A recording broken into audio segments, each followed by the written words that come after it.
একদিন বিকেলে ওই ছোট্ট গরিব কুকুরছানাটি মন খারাপ করে একটি পার্কের বেঞ্চের নিচে বসেছিল। দূরে তার সেই ধনী বন্ধুরা নতুন ঝকঝকে খেলনার গাড়ি নিয়ে হইচই করছিল। ওদের কাছে না গিয়ে কুকুরছানাটি মাথার নিচে থাবা রেখে শুয়ে পড়ল। এমন সময় একটা হালকা বাতাসে কাঁচা মিষ্টি গন্ধ ভেসে এলো। চোখ তুলে সে দেখল একটু দূরে একটা সাদা ঝোপঝাড় ফুলে ভরে আছে, আর একটি রঙিন প্রজাপতি ওই ফুলগুলোর চারপাশে উড়ে বেড়াচ্ছে। কুকুরছানাটি উঠে আস্তে আস্তে ফুল গাছটার দিকে এগিয়ে গেল। প্রজাপতিটা তাকে দেখে ভয় পেল না, বরং আরও কাছে এসে তার নাকের ডগায় বসার চেষ্টা করল। কুকুরছানাটি খুশিতে ছোট্ট করে ভ্যাও করে উঠল। সেও প্রজাপতিটার সাথে দৌড়াদৌড়ি শুরু করল।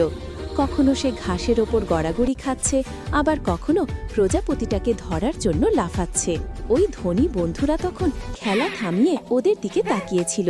তাদের কাছে ঝকঝকে গাড়ি ছিল, কিন্তু এমন একটা সুন্দর প্রজাপতি বন্ধু ছিল না। ছোট্ট কুকুরছানাটি সেই প্রথম বুঝতে পারল আনন্দ পেতে সবসময় দামি খেলনার দরকার হয় না।